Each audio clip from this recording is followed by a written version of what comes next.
प्रभु यीशु मसीह के सामर्थी नाम में आप सबों को जय मसीह की। आज के मनन का भाग हमने लिया है यशायाह नबी की किताब अध्याय 61 उसकी 3 आयत। लिखा है, सियोन में विलाप करने वालों को शांति देने के लिए कि वे राग के लिए शोभामायन हो और शोक के लिए आनंद का तेल और भारीपन के लिए स्तुति का वस्त्र, जिससे धर्म के वस्त्र कहलाएं, अर्थात यहोवा का लगाया हुआ पौधा, जिससे उसकी महिमा हो। अजीजों, क्या आप इस बात पर कभी आपने गौर किया या कभी इस बात पर ध्यान दिया है, प्रभु यीशु मसीह इस दुनिया में क्यों आया? उसके आने का उद्देश्य क्या था? या जब कभी आप किसी व्यक्ति से मिलते हैं, जब आप उनकी गवाहियों को सुनते हैं, उनकी गवाहियां आपसे मुझसे क्या बात करती हैं? आपने कई बार मेरी गवाहियों को सुना और मैं कई लोगों की अद्भुत गवाहियों को सुनता हूं और बहुत चक्का रह जाता हूं। यीशु मसीह के इस दुनिया में आने का उद्देश्य क्या था? और उसके बहुत सारे उद्देश्यों में से एक उद्देश्य जिसको मैं समझता हूं, और वो ये है, यीशु मसीह आपकी मेरी जिंदगी में राख के बदले वो आपको मुझे सुंदरता देने आए। वो आपकी मेरी जिंदगी की राख को दूर कर कर, आपकी मेरी जिंदगी के कांटों को दूर कर कर, वो आपको मुझे सुंदरता देने के लिए आए, आपको मुझे एक नया रूप देने के लिए वो आए। और हमारा कर्तव्य है, जैसे वो आपको मुझे ढाले उस तरीके से आपको मुझे ढलते जाने की जरूरत है। आज मैं आपसे कहना चाहता हूं कि आज आपकी जिंदगी आप देखें और कहेंगे, पास्टर जी क्या सुंदरता है? कोई सुंदरता नहीं, कोई रूप नहीं, कोई रंग नहीं।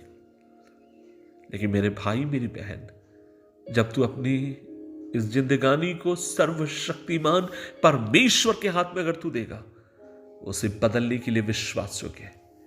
2018 से लेकर 2020 तक मैं बैंगलोर में था। प्रभु ने मौका दिया 2 साल एक सायक्स नामक एक बड़े सम्मानीय एक बाइबल कॉलेज में कुछ समय के लिए अध्ययन करने के लिए। और मुझे याद है जिन दिनों में हम लोग वहां पहुंचे हैं, सायक्स जो कॉलेज है बैंगलोर में, जैसे ही हम लोग अंदर गए, हमने देखा एक पेड़ है वहां पर जो डाइनिंग हॉल के सामने था। और जब हम लोग वहां पहुंचे, हमने देखा वो पेड़ एकदम सूखा हुआ, न दिखने में सुंदर, न उसकी कोई रूप, न रंग। और मैं वहां पर जब घूम रहा था, मैंने देखा कि पेड़ का तो कोई महत्व ही नहीं है, इसका क्या यहां काम है? और समय बीतते चला गया, और जब बीतने के बाद जब उस वृक्ष के फलने का समय आया या उसके फूल देने का समय आया, इस बात ने मेरे पैरों के नीचे से जमीन सरका दी। और वो ये थी, अगर वहां पर सबसे ज्यादा अगर कोई सुंदर दिखने वाला अगर कोई पेड़ था तो वो पेड़ था। लेकिन एक समय ऐसा दिख रहा था जैसे मानो सूखा है, उसका कोई महत्व नहीं, उसका कोई मूल्य नहीं। लेकिन जब वो पेड़ अपने समय में जब वो फूल लेकर आया, न जाने सैकड़ों लोगों ने उसके नीचे बैठकर वीडियो बनाए, फोटो लिए। मैं आज आपसे क्या कहना चाहता हूं, आज आपका मेरा जीवन भी ऐसे ही पेड़ के समान होगा, जिसे देखकर लोग कहते होंगे ये किस काम का है, इसका उद्देश्य क्या है, इसे क्यों लगाया गया, ये तो व्यर्थ है। और कई बार आप भी अपनी जिंदगी को लेकर यही कहते होंगे, मेरी जिंदगी में जीने का उद्देश्य क्या, मैं तो व्यर्थ हूं, मैं तो बेकार हूं, मेरा कोई मतलब नहीं है। लेकिन मेरे भाई मेरी बहन, आज मैं तुझसे कहना चाहता हूं, तेरी जिंदगी में नया रूप और रंग देने के लिए प्रभु आया, तुझे नया आकार देने के लिए सर्वशक्तिमान परमेश्वर आया। वह तुझसे प्यार करता है, वो तेरी राख को सुंदरता में बदलने आया, तेरी कुरूपता को रूप देने के लिए आया। जहां पर तुझे लगता है कि तू किसी मतलब का नहीं, किसी काम का नहीं, उस जगह तेरा परमेश्वर तुझे अपने दिल से लगाने के लिए आया। कि अपनी जिंदगी को प्रभु के हाथ में आप देने के लिए तैयार है? और जब आप देने के लिए तैयार है, वो आपकी जिंदगी को आपको बदलने के लिए विश्वास योग्य है। यिर्मयाह नबी की किताब अध्याय 17 उसकी 7 से लेकर 8 आयत कहती है, परंतु धन्य है जो यहोवा पे भरोसा रखते हैं और उन्होंने यहोवा पर अपनी आशा और भरोसा बनाए रखा।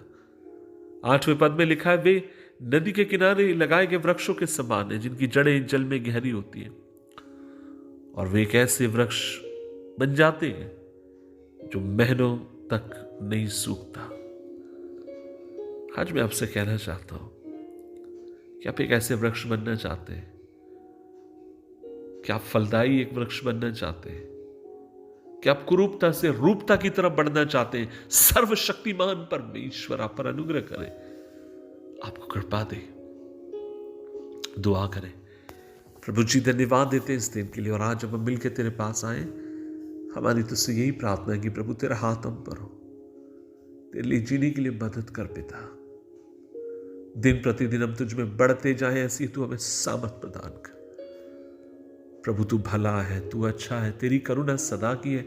होने दे प्रभु जी हर दिन हर पल तेरी करुणा पर हम भरोसा रखें और तुझ पर आश्रित हो। मदद कर, यीशु मसीह के नाम से मांगते हैं। आमीन, आमीन, आमीन। प्रभु आपकी कुरूपता में अपने रूप को देने वाला है। जय मसीह की।